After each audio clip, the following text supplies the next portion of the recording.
Hello and welcome to Long Beach Lens. I'm your host, Derek J. Simpson, Executive Director of the Long Beach Community Action Partnership.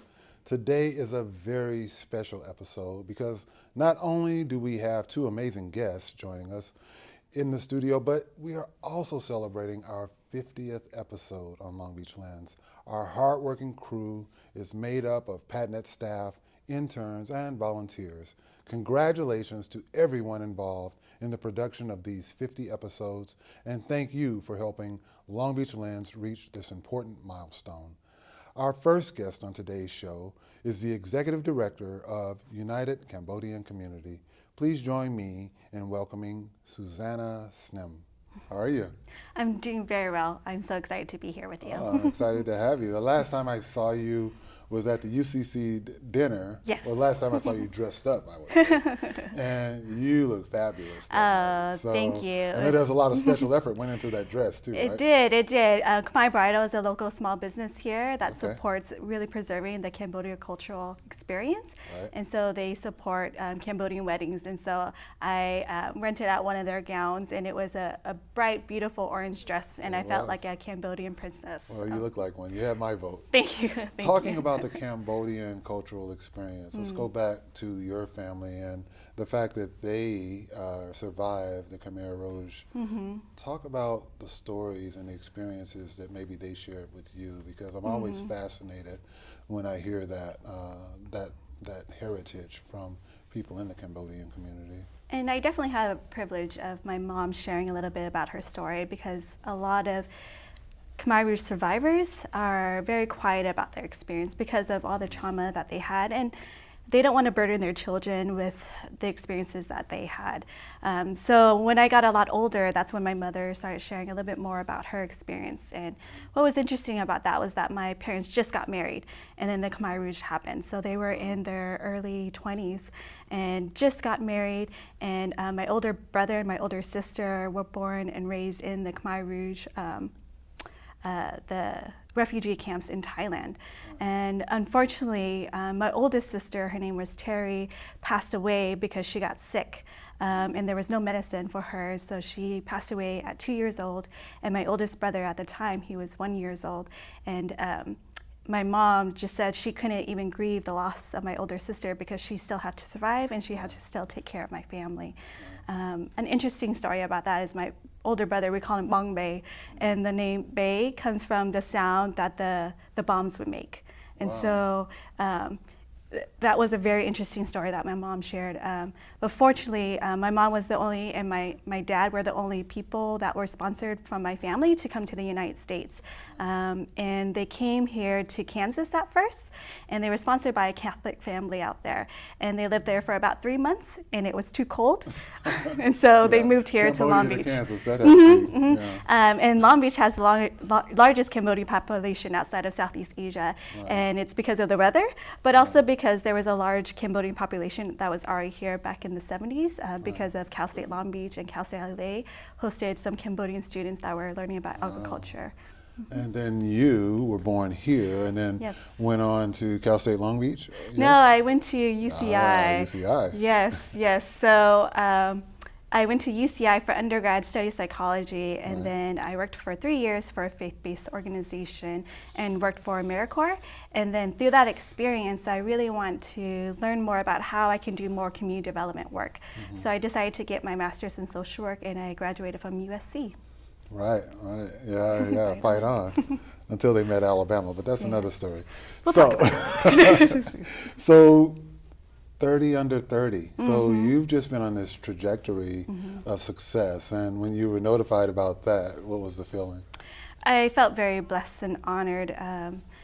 I think it's a very interesting dynamic to be a young Cambodian American leader. And at a very young age, I had the privilege of having a lot of mentors who were instilling their leadership principles upon me, and I knew at a very young age that there is something that I can do to give back to my community.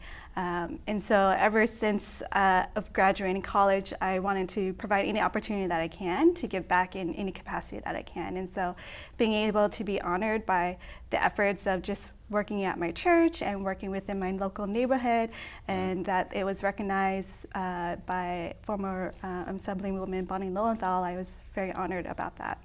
Now, talking about being in a development mode, I mean, equity is a big issue for you, and I know that empowering neighborhoods are important. How do you see those two coming together as you do your work with UCC? I grew up in Central Long Beach, and so it's my home, and so I lived and experienced the disparities. And when I was younger, I didn't really realize the differences between Central Long Beach to other neighborhoods of Long Beach, including East Side Long Beach. And but my parents instilled upon me a vision of being able to push against barriers and to overcome them.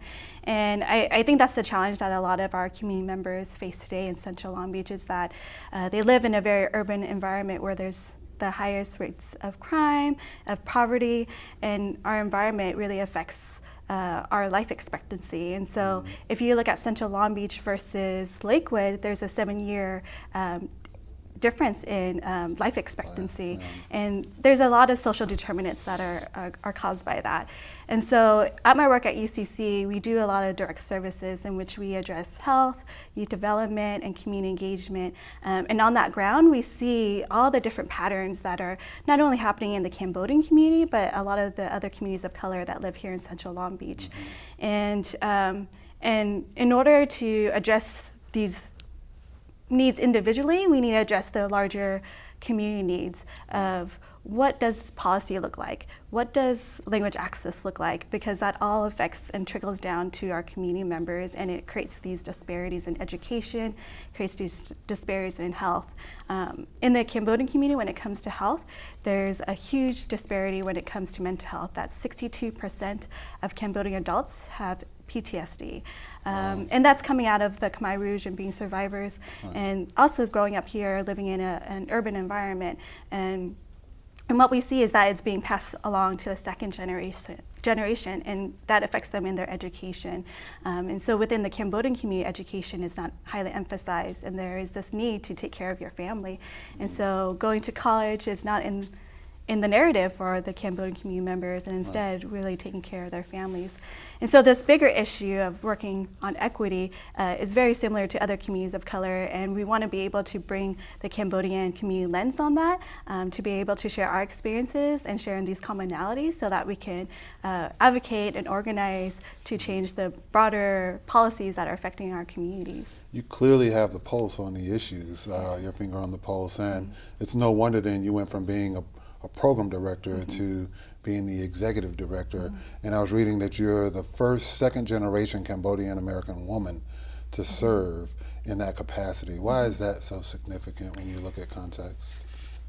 When you look at the Cambodian community here in Long Beach, we've been here for 40 years. So if you think about that, that's a generation that has grown in this community. And there's this huge shift that's happening within the Cambodian community, that Cambodian Americans, the 1.5 to the second generation, is starting to take leadership, and the older generation is starting to pass that along to the next generation. So there is this transfer leadership that we're able to stand on the work that our other elders have established before us, and they broke through a lot of ground, and now it's this opportunity is for the second generation to step up and be able to honor the past, but also continue to build the future, and really look at innovative ideas that we can see how can we connect the Cambodian community to the broader outside community and build these collaborations, because we have very, very similar experiences, and only working together can we make bigger changes around these policy issues.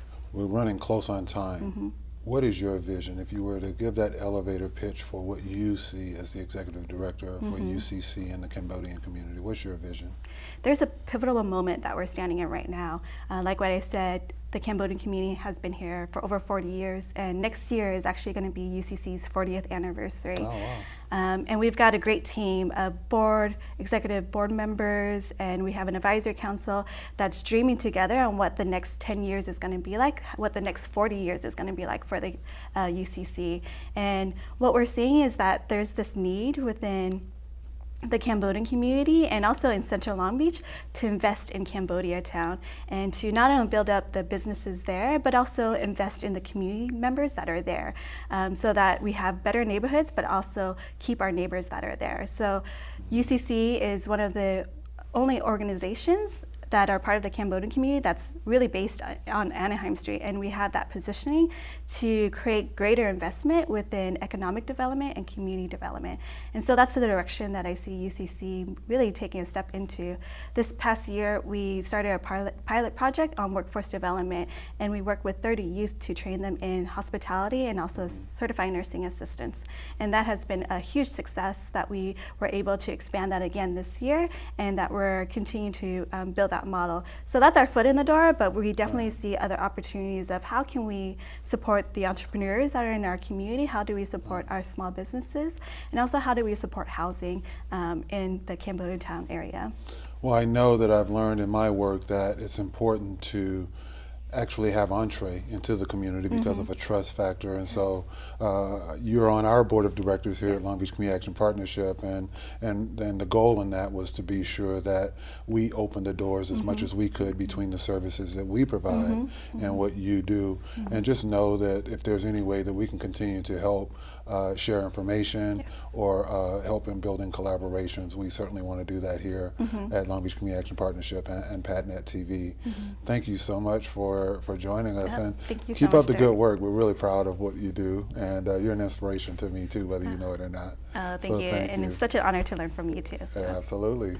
So we're going to take a short break. When we come back, Dupe Aleru from Tutors for Tots.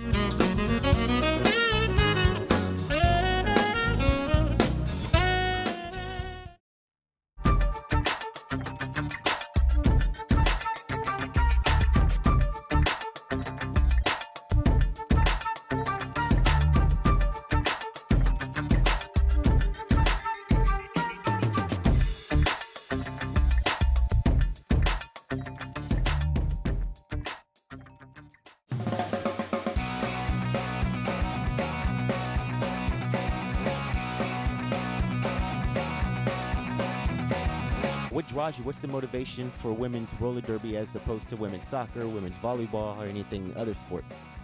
It was something new. I used to play soccer in high school, and I've always been on a team sport growing up. So when I moved to Long Beach, I wanted a team to join, and roller derby always looked like fun. I was always interested, and I just had a friend in one of my classes say she was going to practice after we had class, and I said, I want to do that. When I learned about roller derby, I really wanted to play just because I thought that it sounded really awesome. And then I got involved with Badfish because I happened to have friends who were involved with Badfish, and they got me here, and all of a sudden it's the best thing that I've ever done in my life. Had friends who skated with the roller derby league, and when my youngest child graduated from high school, they encouraged me to come out. You're sitting out because perhaps an injury? Could you explain that to us, please? So it is definitely, it's a full contact sport. I've heard people describe it as like football without all the padding. So my first practice, I sprained my ankle, and I was off skates for 6 months. What is the typical gear that one would have to use in roller derby? First and foremost, protect your head. You have to have, obviously, skates, Elbow pads, knee pads. wrist guards. A mouth guard. We don't even let anyone play if they don't have all their gear. How do you play the game? How do you score? Roller derby in a nutshell. There's 5 players from each team on the track at once. 4 of them are blockers, 1 is a jammer. Your jammers are the ones scoring points. The blockers' job is to keep each opposing jammer from making a lap around the track. So every time the jammers go through the pack and they pass an opposing blocker, they get a point for each girl.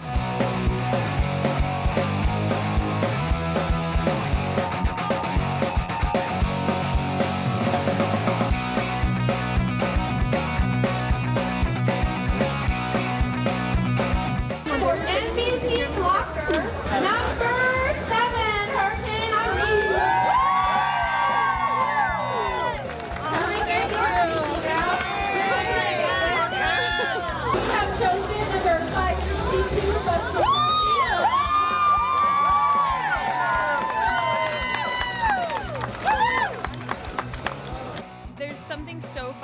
having to have the agility when you make a pass, block somebody really well, just a really great, interaction with someone else on the track. And I can't even play, so I'm just saying this from practicing, and it's amazing. It's a really awesome group of people. You kind of find your second family and a really great group of friends.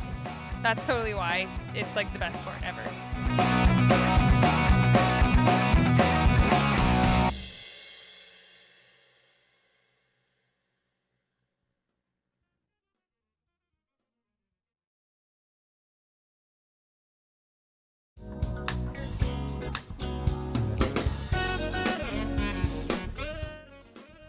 Welcome back. I'm Derek J. Simpson. You are watching our 50th episode of Long Beach Lens, and our next guest is an education entrepreneur, a motivational speaker, and the founder and owner of Tutors for Tots, Tweens and Teens, LLC. Please join me in welcoming Dupe Aleru. Yes. You got it. Just roll off my tongue there. So it's great to see you again. I know we had the much. opportunity to meet, maybe months, if not a year ago. Yeah, over the summer. Right, okay. Yes. So time flies, and I was intrigued by, first of all, the energy Thank you so much. you had when we met about what you do. So let's start with an education entrepreneur. For those who don't know that definition, Sure. explain it for us. I started my career in education, so I've been in education for over 16 years. Okay. Child care site director at the YMCA, was a classroom teacher for about 4 years. Then I was an education reporter for the Beverly Hills Courier newspaper, and then I started my own company. So I've kind of done everything within the realm of education, and education is my passion, and that's kind of where that title comes from. So I would assume then when you had all of those different experiences, you took from that insight that made you think that there was a different way to approach this, and that's what helped you with your transition. Would that be correct? Yes, exactly. And to mention too that I was laid off, so I was kind of forced. That always helps too. I was kind of forced into, seeking a different career path. But after I left the classroom, I did take that job as the director of education services for the newspaper. And I think that was the start of me realizing that I kind of like being more in control. I was kind of like my own boss in a way. I built the education section from the ground up. And after leaving the newspaper, I learned everything from sales and marketing, community outreach, interviewing, being in front of the camera. So I definitely took those skills and used that to help build my company. So when a typical student interacts with you, what's that experience that you would like to believe they walk away with as a result of going through any one of your programs? Sure. What's great about me being an education entrepreneur is I get to kind of educate on a larger scale. When I left the classroom, I no longer had that interaction with students because I was kind of behind the desk. It wasn't until I developed our mentoring program called Scale High, stands for School Career and Life Enrichment, and it's a goal-setting program that allows middle school and high school students to plan ahead for the future. Once I developed that and I started to see the impact, that's when I kind of got my joy back, was seeing the results. And our academic coaches work with the kids one-on-one, and actually I was just on campus at one of our local middle schools yesterday, and just seeing the joy of all the kids running up to me and giving me a hug and watching our motivational videos that tie in with our curriculum just goes to show that they're embracing the program and they're applying it to their everyday life and in school. So you're able then to collaborate with like Long Beach Unified School District or other school districts to bring in your program? Exactly. Now, we operate, for instance, the RAP program at 3 school sites. Nice. Do you do it through the RAP program, or do you do it during the day in their regular curriculum? How does that work? Sure. We actually do it during the day for right now, but we have the option of doing it after school. What's worked best is the pull out. So our coaches pull the students out twice a week for about 30 minutes, and it is one-on-one. They go over the curriculum, they watch a short motivational video that goes with that week's lesson, and the program allows the students to increase their grades, make sure that their attendance, they're going to school every day, ready to learn, and then also helps them with their behavior. It's all about their mindset. We want them to start thinking about planning ahead, and so we use the SMART goals in order to help them do that. Now, in speaking with the guests before you, we were talking about there's literally a 7-year life expectancy difference between 2 zip codes in Long Beach, and Wow. oftentimes that is young people of color. Do you find that your program is especially significant in those particular schools where you're working with kids of color? Sure. A lot of, I would say predominantly our students are students of color. And I believe what's been so impactful is that they're seeing someone like me able to succeed in life and to set goals and to help them. I think what happens is they see us as a role model. Even the academic coaches who go in, it's so relatable because those coaches are still in school, they're college students, so they're able to kind of relate to them and to listen. And the students look to them as maybe a big brother or sister or someone who can help them get through school. So it's been really, really cool to see that, especially the African American males, or, you know, just to see kind of when they first start, they're a little bit timid and they don't want to participate. Right. By the end of the 8 weeks, they are just so excited, they're high-fiving, Cool. you know, it's awesome. Yeah, as a result of going and listening to a group of African American elders the day of this taping, I wrote down to myself, have the unique audacity to dream.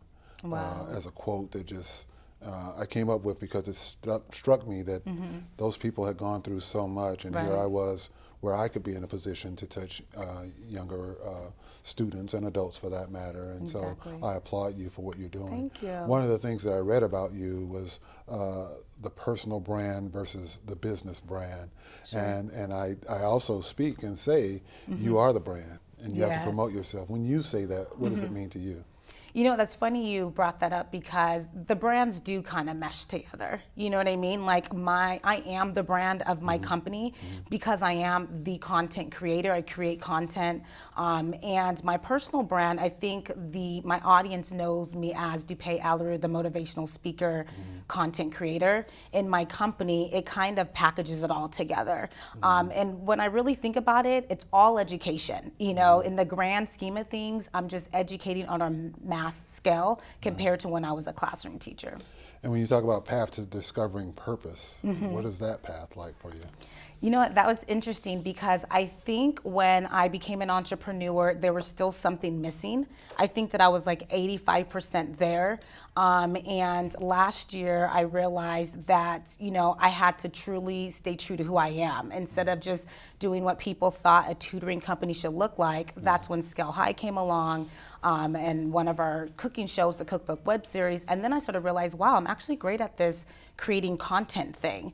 And I started to live stream. My friends introduced me to a app called Periscope. Right. And I started to do a morning motivation show Monday through Friday. And I was able to grow from 0 followers to over 5,000 in like a short 5-month span. And that's when I realized this is where I need to be, able to touch people and to help them either through life challenges or business. And I think that's when I truly realized this is my purpose. Like with the speaking and the creating, it all came together. Like a defining moment. Huh? Yes, it was an aha moment. And it was amazing too to be surrounded by like-minded individuals and meeting people all over the world who have the same passion and dreams to be of service to others. Right. I think that's what the bigger picture is. Now, I read that you have certain daily rituals that help you be true to that brand. You mind sharing any of those? Sure. I mean, I wake up every morning around 6:30. I'm an influencer in my field. Social media is technology is very important for building businesses in the world that we live in today. So my first thing is checking all my social media sites, and I take my time to speak to everyone who comments or who asks questions. I answer back to everyone. And then after that, I like to post some motivational message across my social media platforms every single morning just to help people jumpstart their day, because some people need that extra motivation and encouragement. Would you say that that's advice that you would give to other small business owners as well, as you found it to be successful for you? You know what? Everyone has to do what feels true to themselves. This is truly who I am as a person. Gotcha. I'm an educator. I love helping people. I get my joy from seeing someone else succeed. So if someone else's path, everyone's path is going to look different, but for me, that's what I like to do: meditate, pray in the mornings, get my morning workout, start my day. Because if I don't have those steps, it just kind of, Right. So when you think about all that you've done in the past and what you're doing currently and look forward, what's the vision for you in terms of how you're changing the lives of youth and how this brand that is you continues to grow? What's that vision that you would share?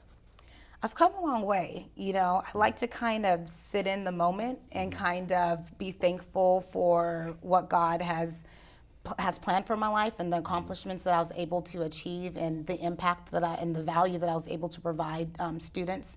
And my whole thing, which I figured out recently, wasn't something that I've always known, but I think legacy has always been important to me. That is my driving force. That's what gets me up every morning, knowing that I can, be remembered after my time on here is, it's gone, and passing something down to my children and their children, that is very important to me. So if I can make a great impact in the educational field, then I've done my job. Well, I applaud you. As I said, when I met you, the energy was amazing. Thank you. Your vision for everything that you're doing and how you're augmenting what's going on in the schools, but you're also tapping into what is a very real and present need in the youth of our community, not just of color, but youth overall. So Exactly. keep up the good work and Thank keep you. making that brand what it is. We're out of time, so will you come back one day? Of course, I appreciate you having me. Absolutely. I'd like to thank Susana Sngiem and Dupe Aleru for joining us on today's show. Be sure to follow PatNet TV on Facebook, Twitter, and Instagram for the latest updates. We also welcome your comments and thoughts regarding this show as we strive to make Long Beach Lens a favorite source of local news, information, and entertainment. This show has been brought to you with support from the Long Beach Community Action Partnership. Thank you for watching Long Beach Lens.